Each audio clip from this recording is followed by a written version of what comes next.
So let's look at sum number 75.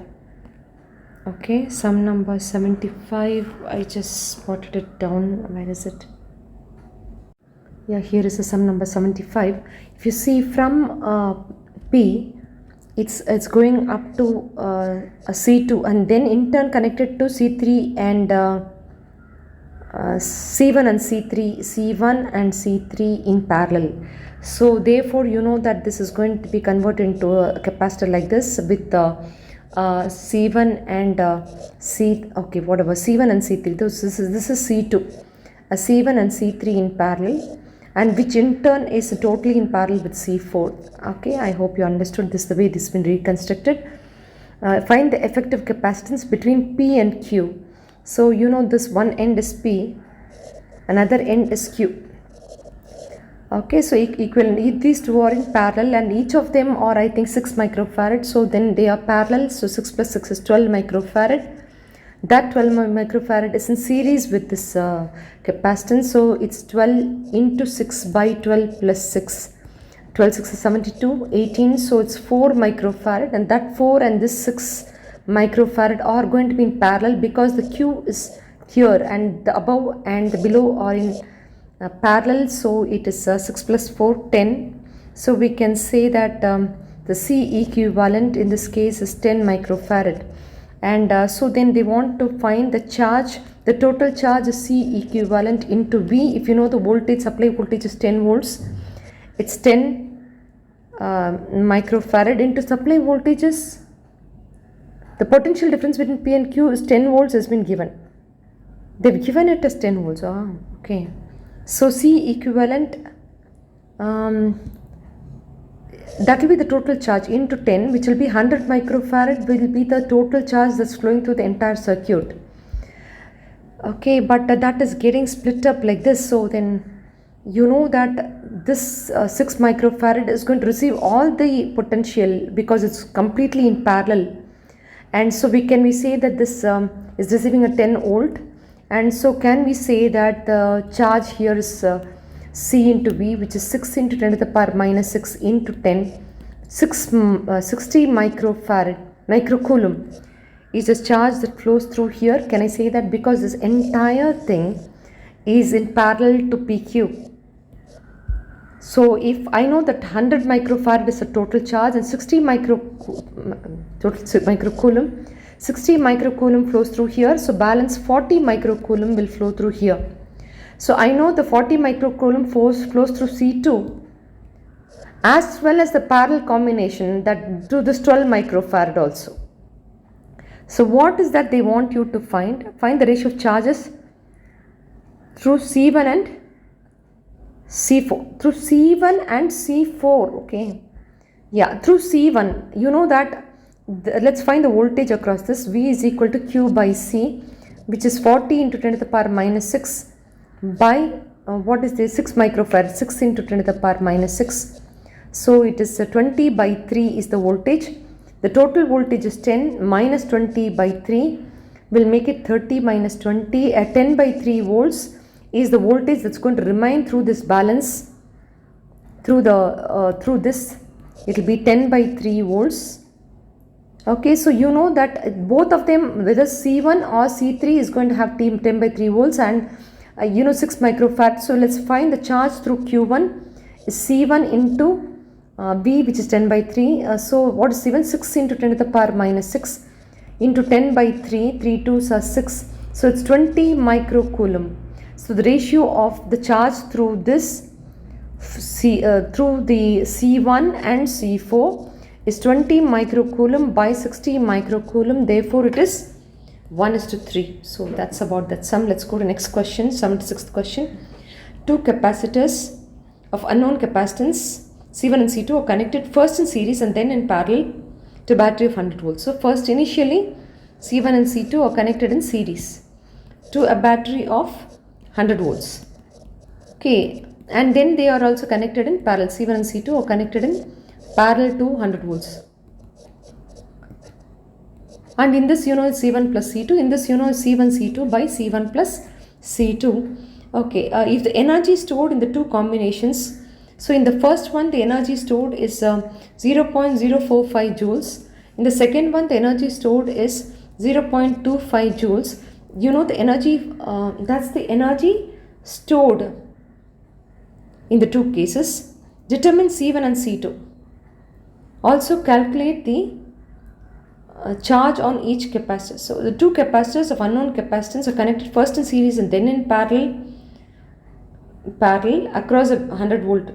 If the energy stored in two combinations has been given, determine the values of C1 and C2. Okay, first let's find the equivalent capacitance of this. This is C1 C2 by C1 plus C2, and let's find the energy. It's half CV square, which is C1 C2 by C1 plus C2 into V square is 100 the whole square, and that is equal to 0.095 and 0.045, and in the second case it's half into C1 plus C2 into V square, which is 100 the whole square, which is equal to the 0.25 joules. So they've given both these, and from this you can find what is C1 plus C2, because all other values are known values, and then you can substitute it back in here so that you will get a relationship between C1 and C2. But what is the question? Determine the values of C1 and C2. Individually they're asking. Okay, so then let's form two equations. Okay, this is so in this case, you know, this is 0.25. Okay, so from this you'll get C1 plus C2 to be 0.5 into 10 to the power minus 4. So that's what you'll get it here. In this, using the first equation, substituting this back in here, you get half into C1 C2 by 0.5 into 10 to the power minus 4 into 100 the whole square is equal to 0.045 joules. If you substitute this, you will get a relation between C1 and C2. What is C1 C2? We will get it as 0.045 into 10 to the power minus 8. So you know that C1 plus C2 is so much. You know C1 C2 is so much. You can write C2 in terms of C1, 0.045 into 10 to the power minus 8 by C1. Substitute it back here, get a quadratic equation with C1, solve it. That's a better way of doing than what Arora has done. So I'm sure you understood. Just try this sum. Once you get C1 and C2, I'll tell you the value. The C1 will turn out to be 0.38 into 10 to the power minus 4 farad, and C2 will turn out to be 0.12 into 10 to the power minus 4 farad. Once you get C1 and C2, they're asking in this question, find the charge on each capacitors in parallel combination. In parallel combination, you know the capacitance value now. You know the voltage is 100 here also, 100 here also. You can immediately do Q is equal to C into V. The respective C's into voltages will give you the charge that is flowing through C1 and C2. You can verify Arora for the answer. Okay, let's go to next question. Is this 77th question? So the 77th question is here. A capacitor of capacitance 6 microfarad is charged to a potential of 150 volts. So you have a capacitance which is 6 microfarad. It's been already charged to voltage of 150 volts. Its potential falls to 90 volts. Oh, when another capacitor is connected to it, which means it's an uncharged capacitor. The second capacitor is an uncharged capacitor. You have a 6 microfarad which is connected to another capacitor which is uncharged. This has got a potential of 150 volts. The other one, let's assume it as 0 volts. And what is the capacitance? The capacitor of 6 microfarad is charged to potential. The potential falls to 90 volts. When another capacitor is connected to it, find the capacitance of the second capacitor and the amount of energy lost during the connection. Okay, so then we have to assume that they are connected in parallel unless otherwise it's specified, and we'll always consider positive and positive. So C1 common potential formula is C1 V1 plus C2 V2 by C1 plus C2, and that's a common potentials formula. The common potential is 90 volts. It's drop in potential, and C1 is 6 into 10 to the power minus 6. The voltage is 150 plus C2 is we have to find, but the voltage is 0 by a C1 plus C2 is one of the capacitors 6, another is C into 10 to the power minus 6. Unknown capacitance is C. Okay, so this goes away. 10 to the power minus 6 get cancelled. So you have 90 is equal to 6 into 150 by a 6 plus C. So on solving this, Of course, the micro has got cancelled, so you just have to solve this.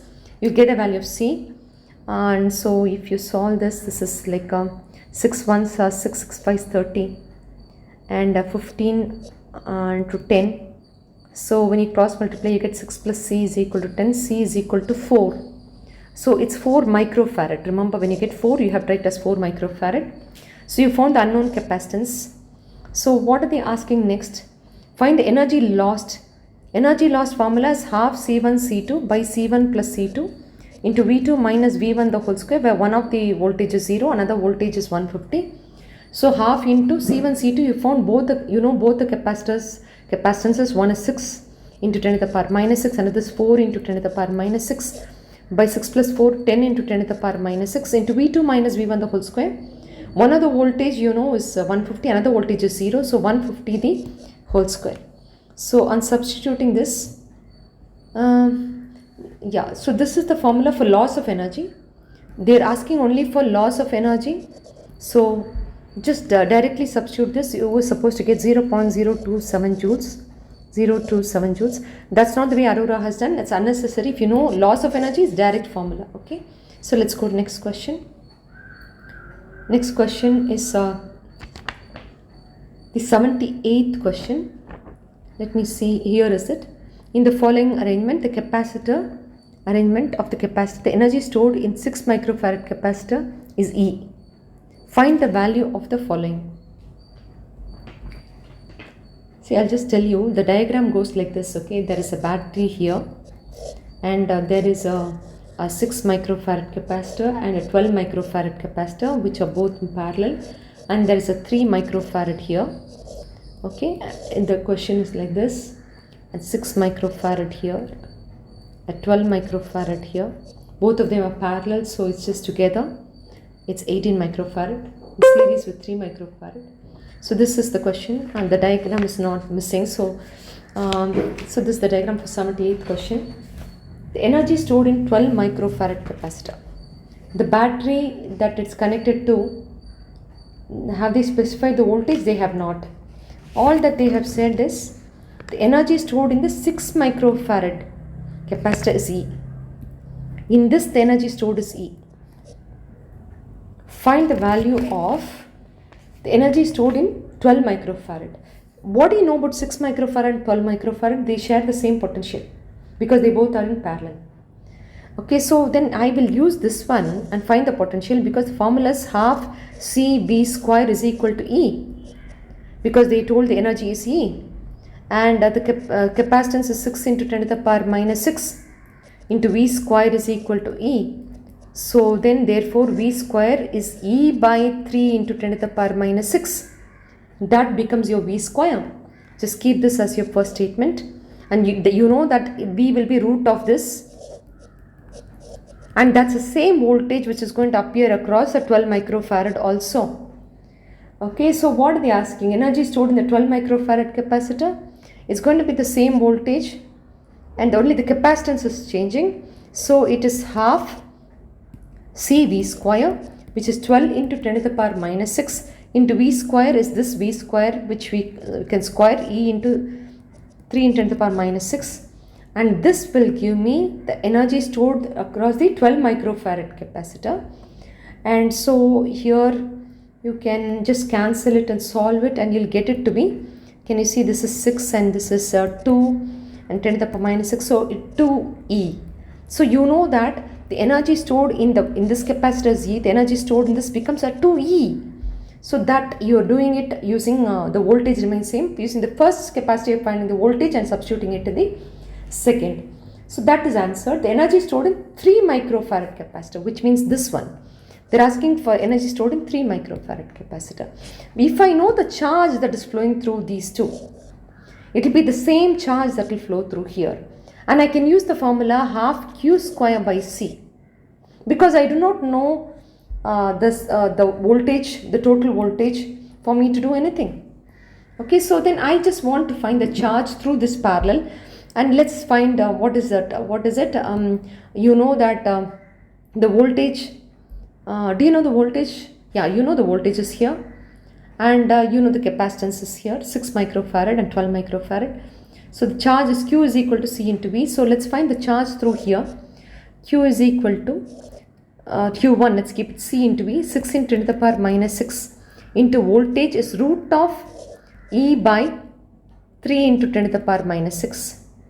And in the case of second one, the charge is Q2 is equal to 12 into 10 to the power minus 6 into the root of whatever. This is what strikes me. So it's root of E by Q2 is 3 into 10 to the power minus 6. So you have a charge which is basically in double. Q2 has got a greater charge, correct? 12 microfarad has got a greater charge. So let's add both of these values. That will be the charge that's flowing through this capacitor. So if I'm going to add those two, it's the same thing. So it's 12 plus 6 is 18. So it's basically 18 into 10 to the power minus 6 by root of E into 3 into 10 to the power minus 6. So that is the charge that's flowing through the 3 microfarad capacitor. And what do you want? The total energy? Can I do half Q square by C? Half Q square by C to find the energy through that, and half into Q square is 18 into 10 to the power minus 6 the whole square. Q square by C, you know what is the Q is not being written fully, so it's square, so it is becoming E by 3 into 10 to the power minus 6 by the capacitance of that 3 microfarad is 3 into 10 to the power minus 6.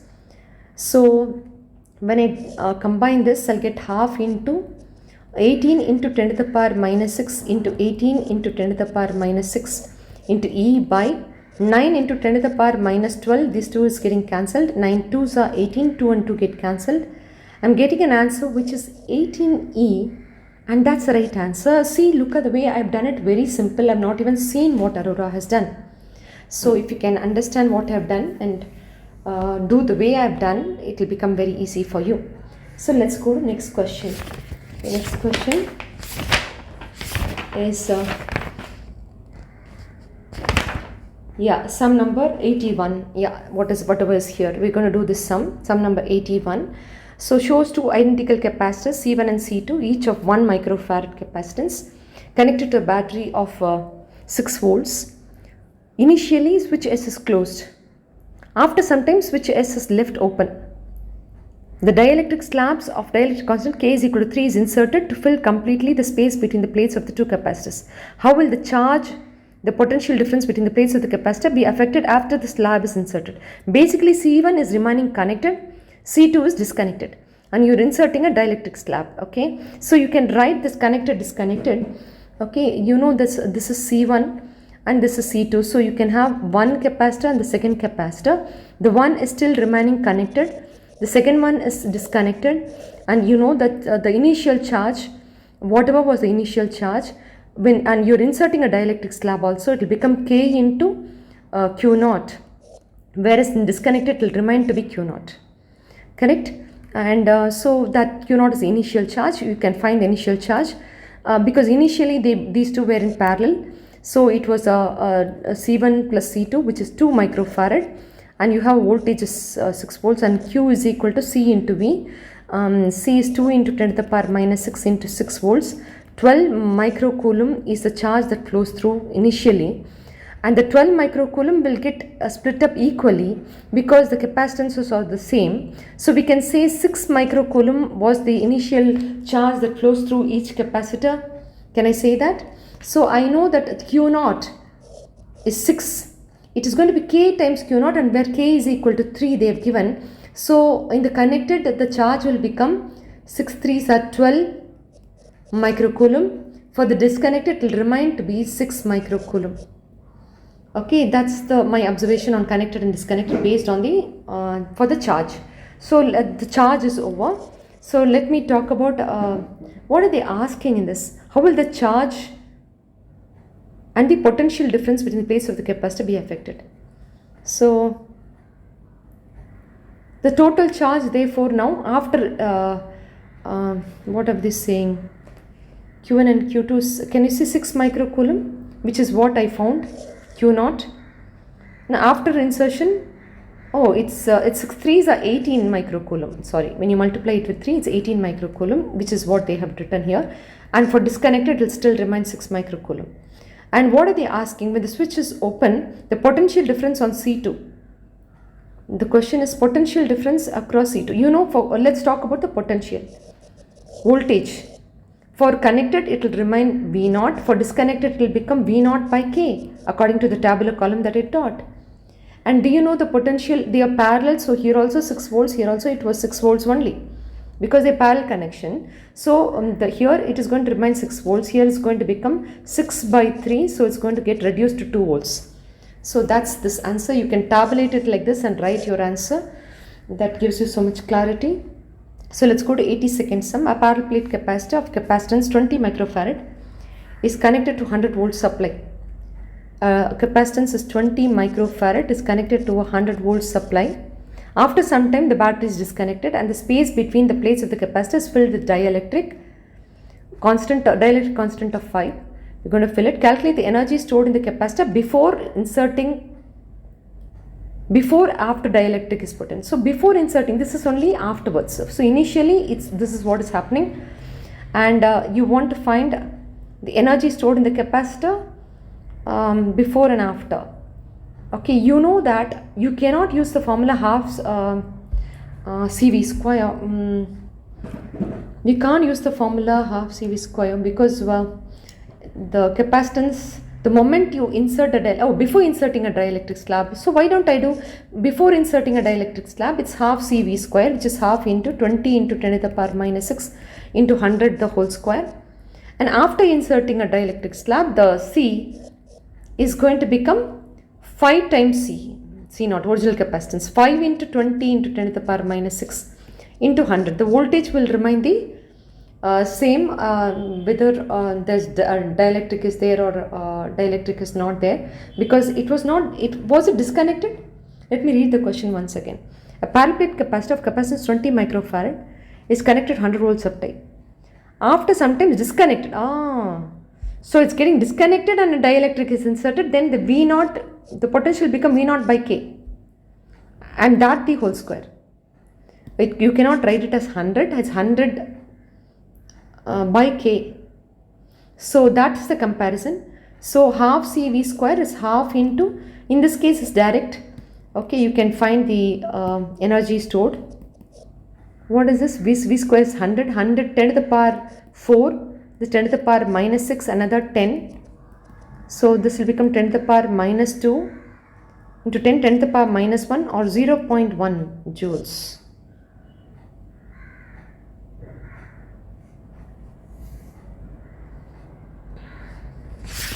Let me check if my answer is correct.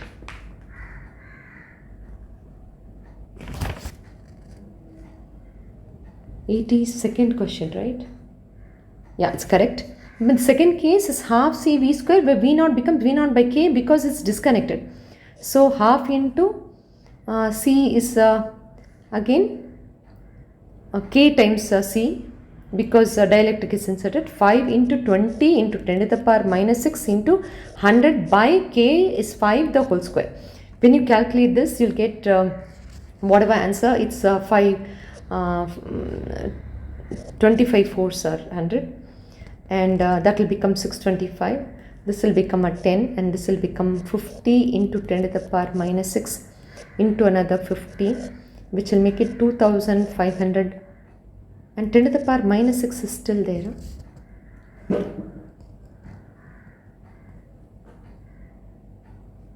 Did I write it twice? Yeah, I wrote it twice. This is 20. So this is 10, and that becomes 15 10 to the power minus 6 into 50 by 5.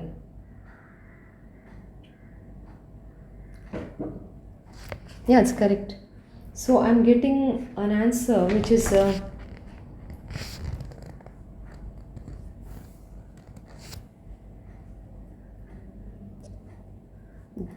they're saying 0.02 joules. Okay, we got the answer. So that's the comparison. So let's go to the next question, which is the 85th question. So 85th question, a parallel plate capacitor is charged to a potential difference certain potential difference, you don't know what it is. When a 3 millimeter thick slab is slipped between the capacitor plates, then to maintain the same potential difference between the plates, there will be a potential drop if it's disconnected. A parallel plate capacitor is charged to a potential difference, some potential difference V. When a 3 millimeter thick dielectric slab is inserted between the plates, to maintain the same potential difference, the plate separation is to be increased by 2.4 millimeter. So initial is 3 millimeter. Now you are reducing the distance. Is increased by the separation is increased by 2.4 millimeter by 4, which means it's going to become 5.4 millimeter. Can I say that? Total distance, in order to maintain the same potential, because when it's disconnected, it will become V naught by K. In order to maintain it as V naught only, how do you achieve the same potential?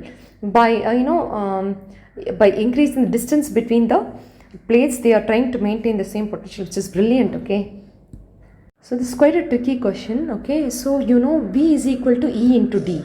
You know it from the capacitor derivation. You're going to use that. You know that normally when a dielectric is inserted is E naught into D minus T plus E naught by K for a thickness of T. This is what we would write, correct? But here this D is now changed because there's an additional distance, and so when you add, it's becoming total distance is D dash is 5.4 or whatever the total distance. So it's E naught into 5.4 millimeter minus thickness of the dielectric slab thickness is only 3. Oh, it was the dielectric slab's thickness. I'm sorry. Okay, so it is there was some distance D initially. This is dielectric slab's thickness, 3 millimeters dielectric slab's thickness. So from D we are increasing additionally another distance, which is 2.4 millimeter, in order to maintain the same potential. You know that a potential's formula is normally V naught, which is E into D, E naught into D minus T, which itself is original distance D, plus an additional distance of D dash minus T, D minus T, plus E naught by K into T, E naught by K into T. This becomes the derivation of capacitance. Okay, so that's your potential. Normally you write E naught into D minus T plus E naught by K into T, but here there's additional distance. So therefore this has to be equal to the this has to be equal to the initial potential, which is E naught into D.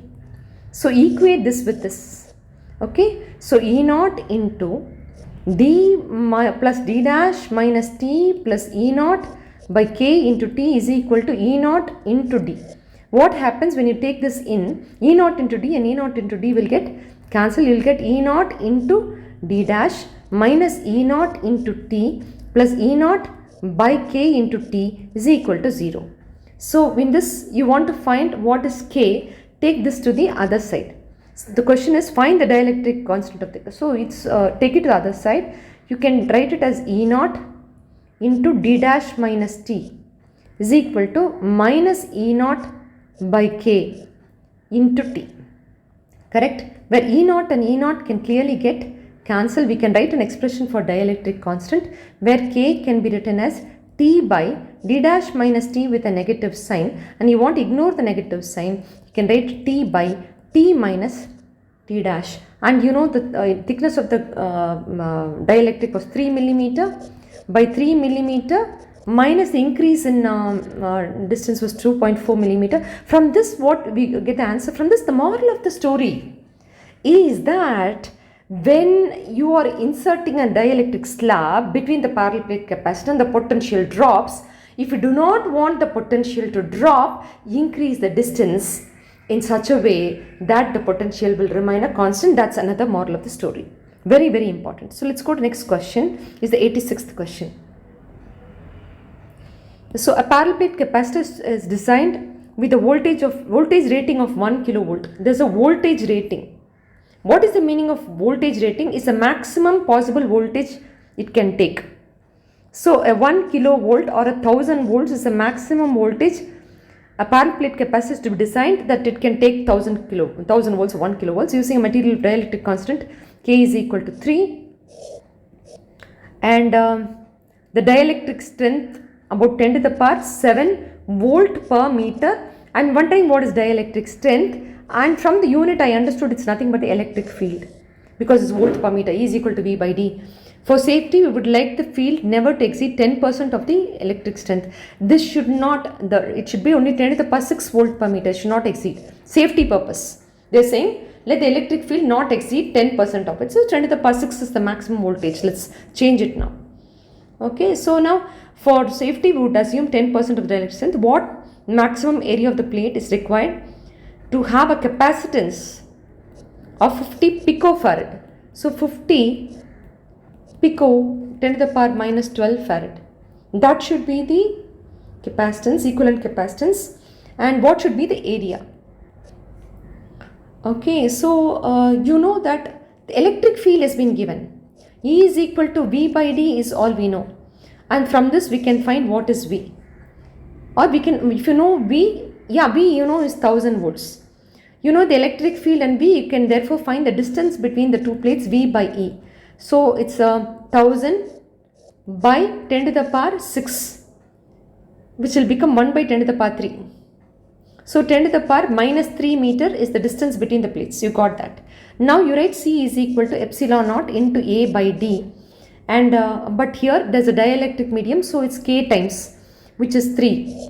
Okay, so 3 into epsilon naught is 8.854. You want to find A, just cross multiply, that's all. A is equal to C into D by K into epsilon naught. The respective values to substitute to get 19 centimeters square to be the area. Just calculate and see.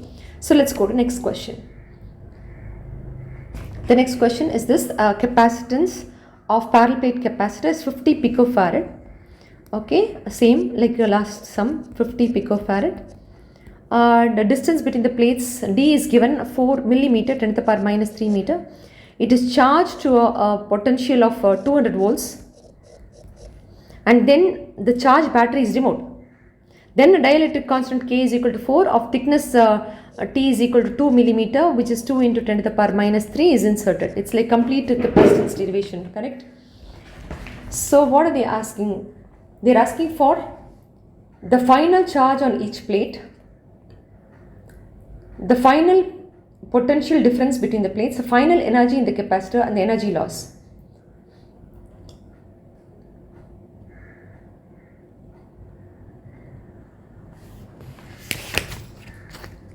So they are inserting a dielectric slab of thickness 2 millimeter.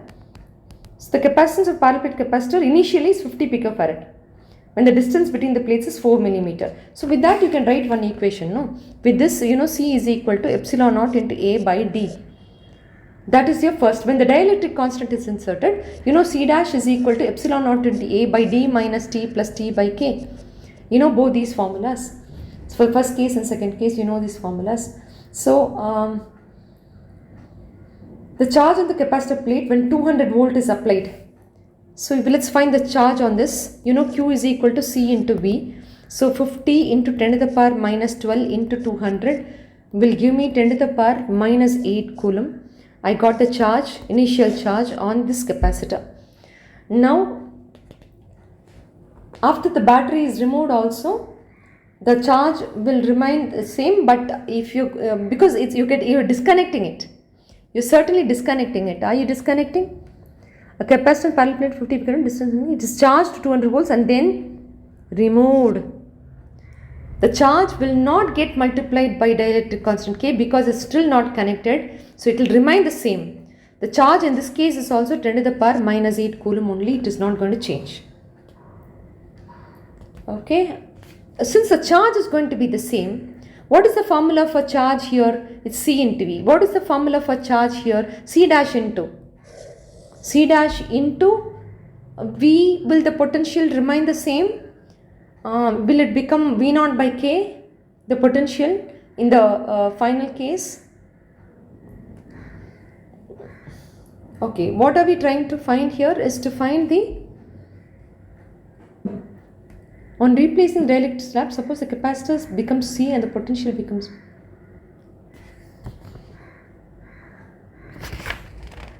Initial charge, final charge on each plate. Oh, what is the final charge on each plate? It will remain to be the same. There will be no change. That we already know. First one is answered. Second one, the final potential difference between the plates. Let's consider the initial potential as V naught.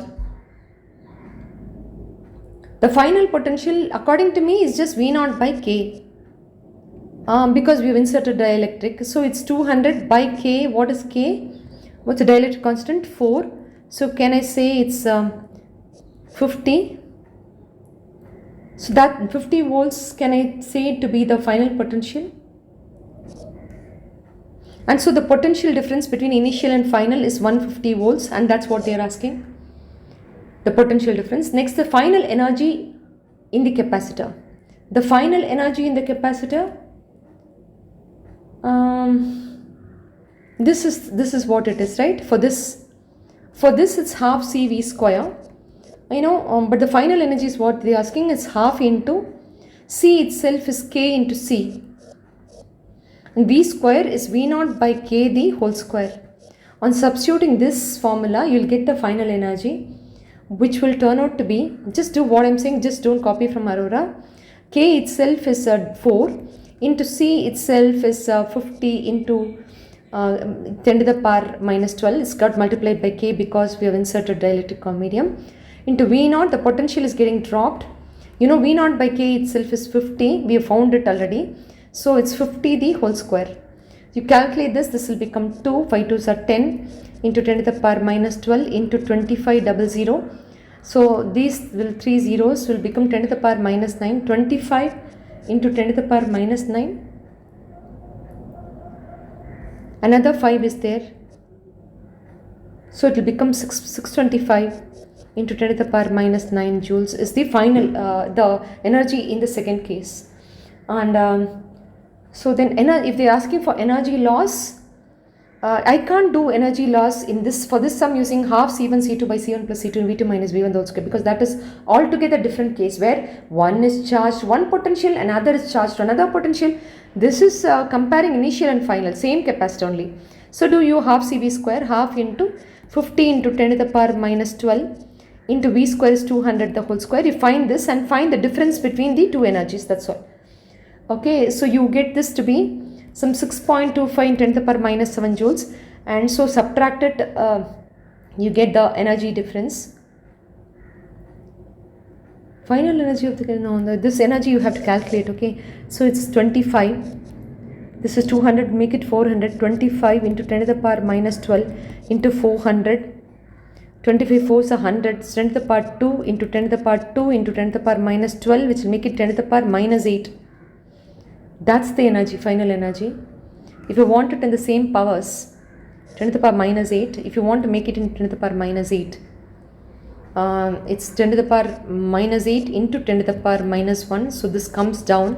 So you can write 62.5 into 10 to the power minus 8 joules. And you can subtract these two and write the answer for change in energy, but my answer is different. Because they have written even otherwise. But this is the procedure to do the sum. You have to find half CV square. Okay, try this sum and see, make sure you're getting the right answer. I'm not getting exact answer, but this is the way you should do. Find the initial energy and find the final energy. While finding the final energy, if half K into C into V naught by K the whole square, try this sum using this method and then subtract and find the answer. So let's go to next question. Next, I'm skipping some sum. I'm going to sum number 89. I'll do the sum number 90 for you. Find the ratio of the capacitance of the capacitor filled with dielectric of K1 and K2. Can you see? This is one capacitor plate. Half of it is with K1, half of it with K2. But the positive and the positive are connected, and negative are connected. And the area has become A by 2 for this part and A by 2 for this part, but the distance remains the same. So these two are considered to be in parallel. So in parallel, you are supposed to just add those capacitance. So that's about it. You know, the capacitance is epsilon. So let's look at the capacitance of the first part, epsilon naught, which is k1 into epsilon naught. Full distance is covered with epsilon dielectric medium. So epsilon naught into A will become A by 2. D is still D. That is with k1. And there is one more, which is k2 into epsilon naught into A by 2D, and that's A by 2, and these two have to be added because they were just in parallel. Whereas in the other case, if you see, this is positive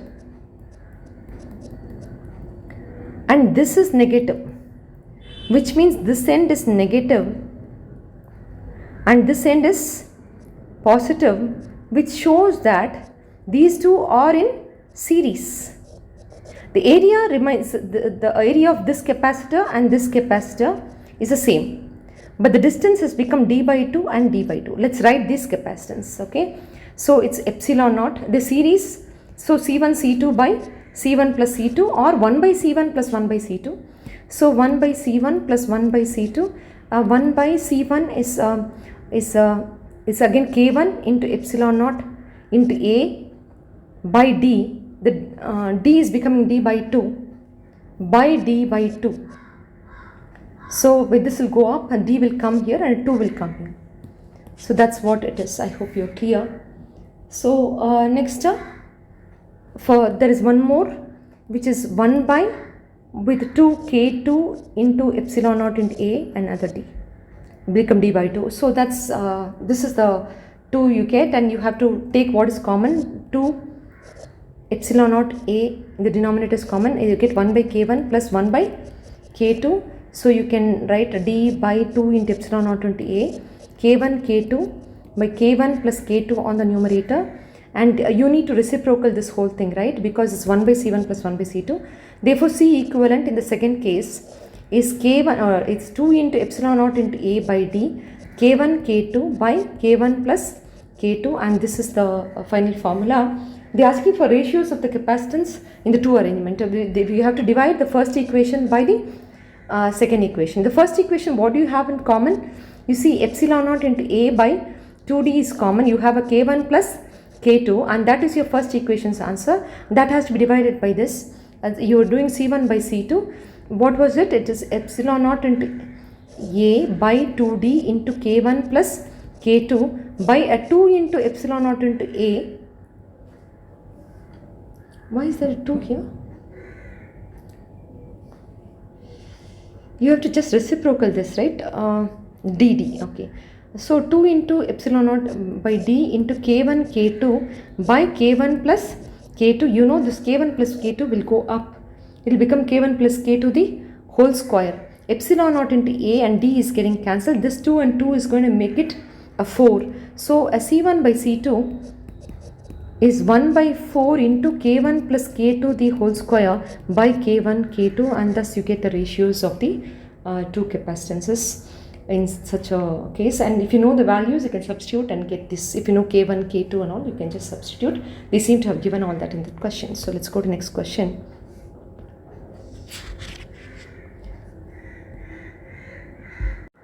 So let's do the sum. This is a board exam or NCERT question. They've given the first drawing with a positive charge, field lines are emanating from positive, second one negative, terminating in negative. There's a point P and Q and A and B. Okay, giving the, they're asking you to find what is VP minus VQ. Okay, shows the field lines of a single positive and negative charge respectively.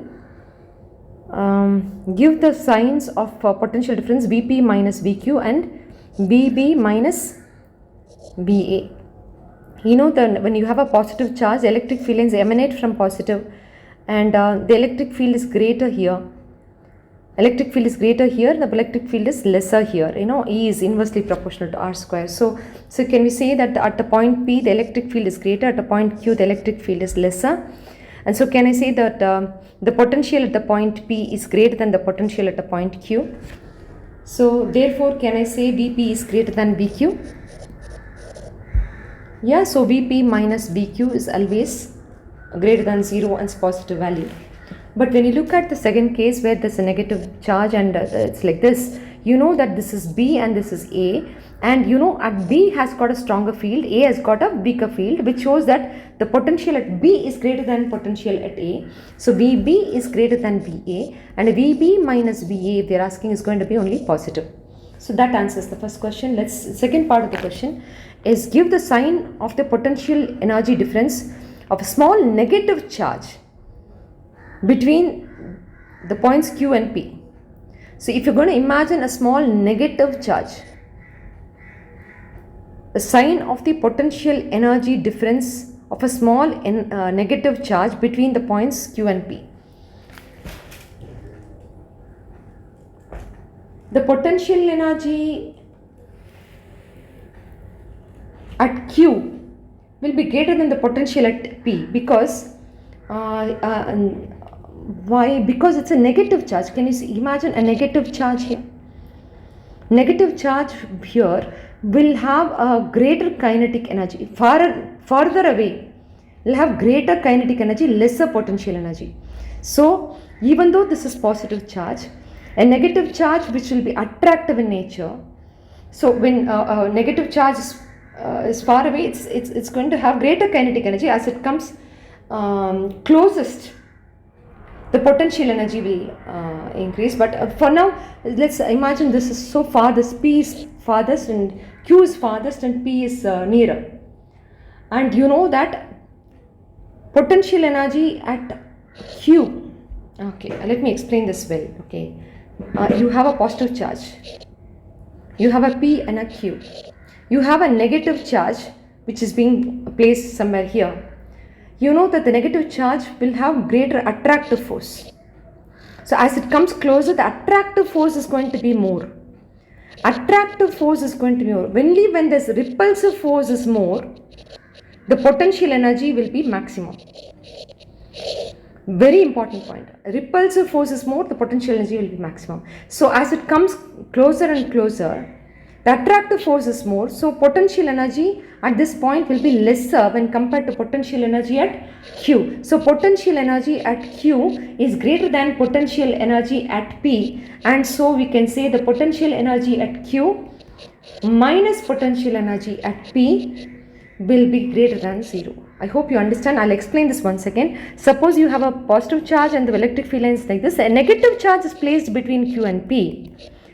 As the negative charge comes closer and closer, the attractive force is going to be more. As attractive force is going to be more, then the potential energy becomes lesser and lesser. So Q has got greater potential energy, P has got lesser potential energy. I hope you're clear. Become very thorough with this point. Okay. Supposing this question was about a positive charge, the whole scenario will change. So let's see. Now, similarly from A to B, you're placing a negative charge between A and B. What happens is this is like charges. Can you see? So as you get closer, the repulsive force is going to be greater. The repulsive force is greater means potential energy at A is greater than potential energy at B. The closer it gets, the potential energy will be greater. So potential energy at A minus potential energy at B will be equal to greater than 0. So that's about it. So hope you're very, very clear with that point. Okay, so third question is give the sign of the work done by the field in moving a small positive charge from Q to P. I'm moving a small positive charge from Q to P. I'm moving it like this. What is the work done by the field? Okay, first of all, let's see what is the work done by us. You have to push it because this is also positive, this is also positive. It's not going to be easy for us to push it. So our external agency is going to do a positive work. Then the field will obviously do negative work. Field will do negative work. So therefore, give the sign of the work done by the field. Third question. Moving it from Q to P is negative work. Third question.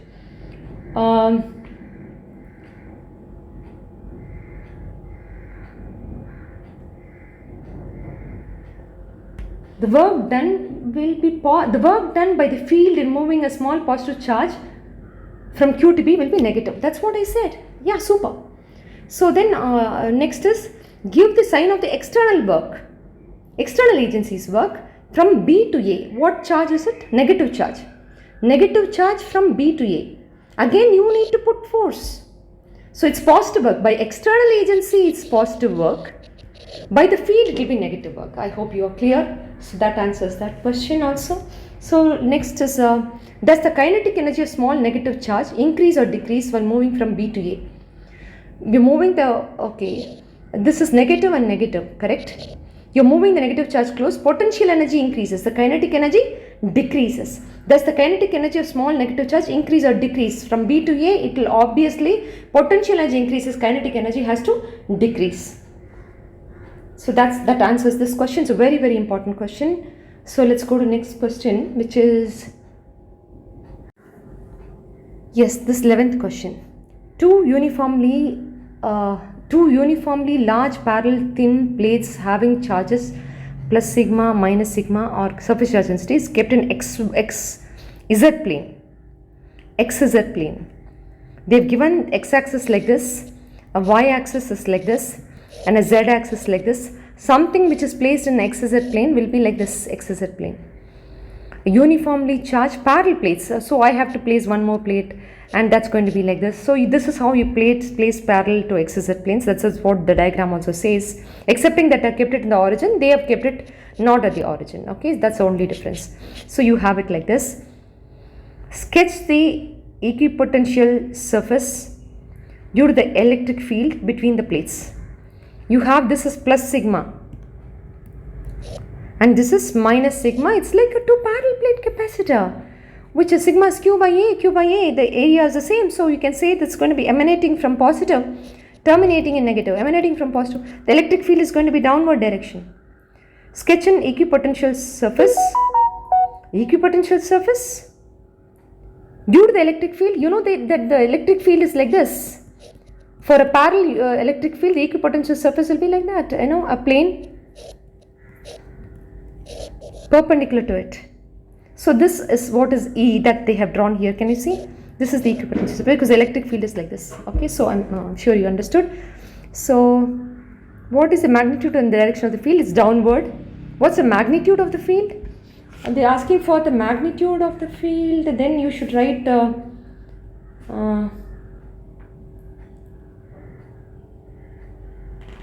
what should you write?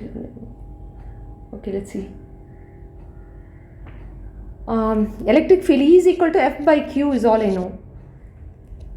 So magnitude of the electric, I can write V into D provided I know anything about the potential. E is equal to V by D I can write, but I can't write that E is equal to F by Q.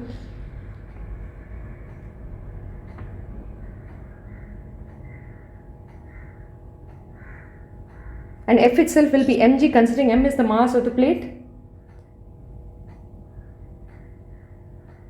So can I say mg by q? That's what it says. It says that q into E is equal to m into g. Okay, let me read the question clearly for you. What is the magnitude direction of the plate? If the particle of mass m and a charge minus q remains stationary between the plate. So between the plates, if I'm going to have a charge q which is going to remain stationary, mg is equal to electric field. Oh, that's about it. So E is equal to mg by q. That's the answer. So let's go to next question. Let me also tell you this. Supposing this is x-axis and this is this is y-axis and this is x-axis and this is z-axis. They say that that there is a uniform electric field in z direction. Then the equipotential surface will be equally spaced.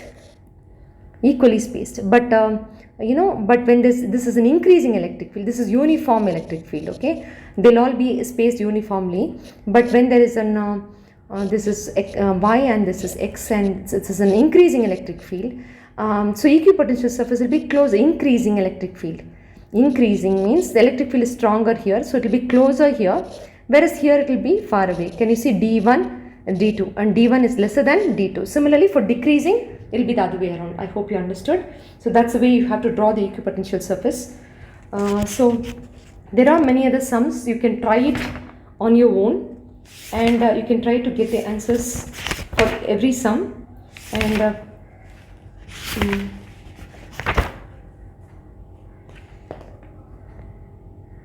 For now, I'll stop with this in this recording and I'll continue with the next recording soon.